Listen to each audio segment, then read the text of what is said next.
নমস্কার বন্ধুরা, ওয়েলনেস ওয়ান্ডার্সে আপনাদের স্বাগতম, যেখানে আমরা মহিলাদের স্বাস্থ্যের গুরুত্বপূর্ণ বিষয়গুলো আলোচনা করি।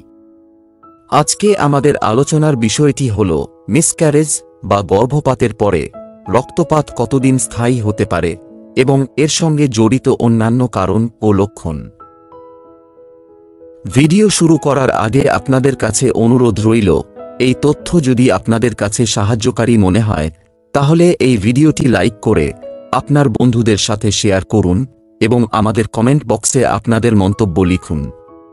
আমাদের চ্যানেলে এরকম আরও উপকারী কন্টেন্টের জন্য সাবস্ক্রাইব করুন। চলুন তাহলে ভিডিওটি শুরু করা যাক। প্রথমেই জানা যাক মিসক্যারেজ বা গর্ভপাত আসলে কি এবং কেন হয়। মিসক্যারেজের সংজ্ঞা: গর্ভের 20 সপ্তাহের আগে গর্ভস্থ ভ্রূণের মৃত্যু বা গর্ভধারণের হঠাৎ সমাপ্তি হল মিসক্যারেজ। এটি প্রায় 10 থেকে 15% গর্ভবতী নারীর মধ্যে দেখা যায়। মিসক্যারেজের কারণসমূহ: ক্রোমোজোমাল অস্বাভাবিকতা। বেশিরভাগ ক্ষেত্রে এটি শিশুর জিনগত সমস্যার জন্য হয়। তাছাড়া হরমোনের সমস্যা, যেমন প্রোজেস্টেরন হরমোনের অভাব।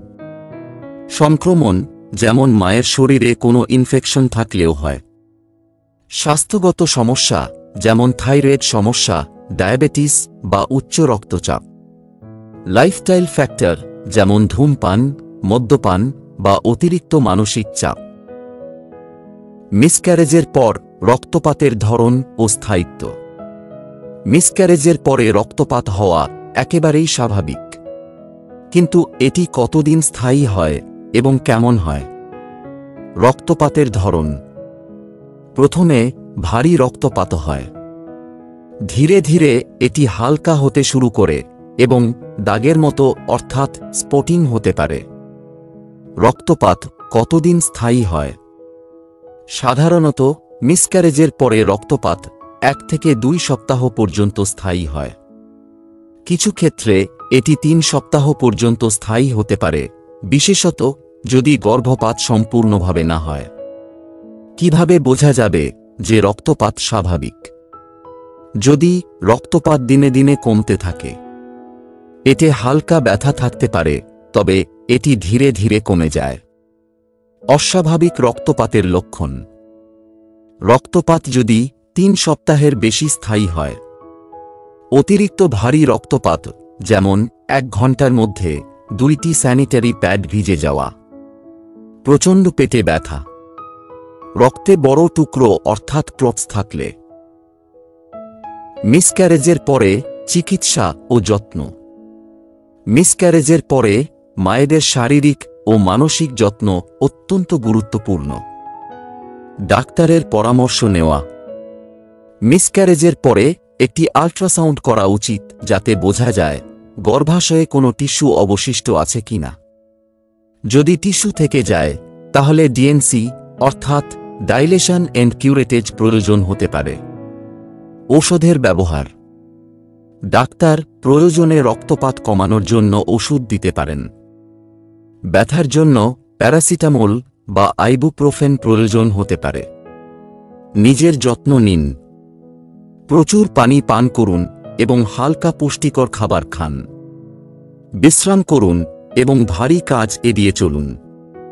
মানসিক স্বাস্থ্য: মিসক্যারেজের পরে মানসিক চাপ এবং দুঃখ একেবারে স্বাভাবিক। প্রিয়জনদের সঙ্গে কথা বলুন এবং প্রয়োজনে কাউন্সেলিং করুন। পরবর্তী গর্ভধারণের প্রস্তুতি। মিসক্যারেজের পর অনেক মা-বাবা পরবর্তী গর্ভধারণ নিয়ে চিন্তিত থাকেন। এর জন্য কিভাবে প্রস্তুতি নিতে হবে? শরীর পুনরুদ্ধার করা। সাধারণত মিসক্যারেজের পরে শরীর পুনরুদ্ধার করতে 3 থেকে 6 মাস সময় লাগে। ডাক্তারের অনুমতি ছাড়া গর্ভধারণের চেষ্টা করবেন না। স্বাস্থ্য পরীক্ষা: থাইরয়েড, ডায়াবেটিস এবং অন্যান্য স্বাস্থ্য সমস্যা পরীক্ষা করুন। গর্ভধারণের জন্য প্রয়োজনীয় ভিটামিন, যেমন ফোলিক অ্যাসিড নেওয়া শুরু করুন। নিয়মিত ডাক্তারের সঙ্গে যোগাযোগ। পরবর্তী গর্ভধারণের সময় আরও বেশি সতর্ক থাকা জরুরি। নিয়মিত চেক আপ এবং আল্ট্রাসাউন্ড করান। লাইফস্টাইল পরিবর্তন। ধূমপান এবং মদ্যপান সম্পূর্ণভাবে এড়িয়ে চলুন। মানসিক চাপ কমাতে ধ্যান, যোগব্যায়াম বা হাঁটাচলার অভ্যাস গড়ে তুলুন। প্রশ্নোত্তর ও পরামর্শ। বন্ধুরা, এখন আমরা কিছু সাধারণ প্রশ্ন এবং পরামর্শ নিয়ে আলোচনা করব।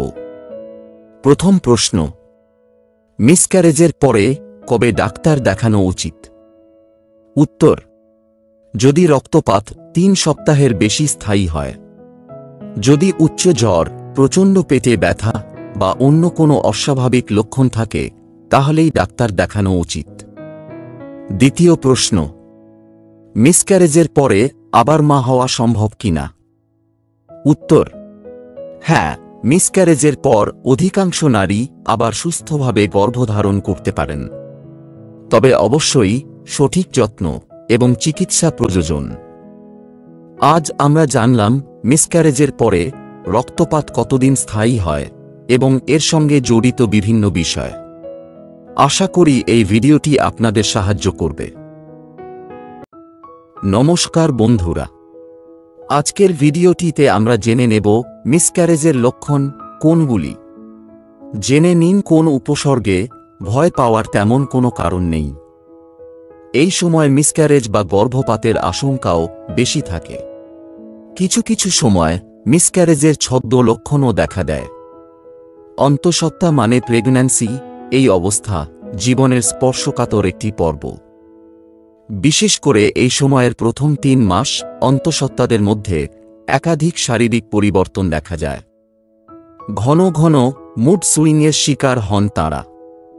এই সময় মিসক্যারেজ বা গর্ভপাতের আশঙ্কাও বেশি থাকে। কিছু কিছু সময় মিসক্যারেজের ছদ্ম লক্ষণও দেখা দেয়, যেগুলি দেখে হবু মায়ের হয়তো মনে হতে পারে কোনো কিছু গণ্ডগোল হয়েছে, আদতে সেসব ভীতিজনক কিছু নয়। চিকিৎসকের কাছে অভয়বাণীতে তাঁরা নিশ্চিত হন। কিছু ক্ষেত্রে আগে গর্ভপাতের উদাহরণ থাকলে ভয় ও আশঙ্কা দুই বেড়ে যায়। তবে মিসক্যারেজ বা গর্ভপাতের কিছু নির্দিষ্ট লক্ষণ আছে যেগুলি সত্যি উদ্বেগজনক। অন্তঃসত্ত্বা পর্বের কোনো অবস্থাতেই সেগুলি উপেক্ষা করা ঠিক নয়। অন্তঃসত্ত্বা অবস্থায় অনেক সময় মূত্রত্যাগের সময় কিছু ব্লাড স্টেইনস বার হতে দেখা যায়। সেগুলি দেখে আসন্ন প্রসবরা ভয় পেয়ে যান। কিন্তু চিকিৎসকদের মতে মূত্রত্যাগের সময় অল্প পরিমাণে ব্লাড স্টেইনস দেখলে চিন্তার কিছু থাকে না সাধারণত, কারণ এ সময় সার্ভিক্সের কাছে রক্তপ্রবাহ বেড়ে যায়, ফলে একটু আধটু স্পটিং হতেই পারে। তবে যদি অনেকটা পরিমাণ রক্তের দলা বেরিয়ে আসে, টিস্যু সমেত, তবে তা সত্যি চিন্তার। সেক্ষেত্রে কালবিলম্ব না করে ডাক্তারের কাছে যাওয়া প্রয়োজন। যদি সামান্য রক্তের আভাসেও উদ্বেগ বাড়ে, তবেও চিকিৎসকের পরামর্শ নেওয়া যেতে পারে। ক্র্যাম্পিং বা পেশিতে টান ধরাও প্রেগন্যান্সিতে খুব সাধারণ উপসর্গ। এ সময় ইউটেরাস আকারে খুব বড় হয়ে যায়, তার ফলে লিগামেন্ট এবং মাসল স্ট্রেচ করতে হয়। তাই হাঁচিকাশির মতো সামান্য মুভমেন্টেও তলপেটে ব্যথা অনুভূত হয়। কিন্তু এই ব্যথার সঙ্গে যদি অতিরিক্ত রক্তপাত হয়, তাহলে দ্রুত চিকিৎসকের পরামর্শ নিতে হবে। প্রেগন্যান্সির লক্ষণ কিন্তু অন্তঃসত্ত্বা থাকার সময় আসা যাওয়া করে, অর্থাৎ গ্যাসে পেট ফেঁপে যাওয়া, ঘন ঘন খিদে পাওয়া, মুড পরিবর্তন, স্তনে ব্যথা, এই উপসর্গগুলো যে সব সময়ই থাকবে তার কোনো মানে নেই। মাঝে মাঝে এই উপসর্গগুলি অনুভব করতে না পারলেও চিন্তা করবেন না। গর্ভাবস্থার প্রথম 3 মাস পর অনেক উপসর্গই সহজ হয়ে আসে। প্রেগন্যান্সি ঠিক আছে কিনা দেখার জন্য প্রায় চিকিৎসকরা এইচসিজি হরমোন মাত্রা পরীক্ষা করেন। যতদিন এগোয় তত শরীরে এই হরমোন মাত্রা বাড়ে। বেশিরভাগ ক্ষেত্রেই অন্তঃসত্ত্বা পর্বের প্রথম দিকে প্রতি 2-3 দিন অন্তর এই হরমোন মাত্রা বৃদ্ধি পায়। কিন্তু এই সময়ে এইচসিজি মাত্রা কমলেও তা সব সময় উদ্বেগের নয়। তবে জীবনের এই স্পর্শকাতর পর্বে যে কোনো সমস্যাতেই চিকিৎসকের পরামর্শ নেওয়া বাঞ্ছনীয়। বন্ধুরা, ভিডিওটি দেখার জন্য ধন্যবাদ। সবাই খুব ভালো ও সুস্থ থাকবেন আর সদা সর্বদা ওয়েলনেস ওয়ান্ডার্সের সাথে জুড়ে থাকবেন। নমস্কার।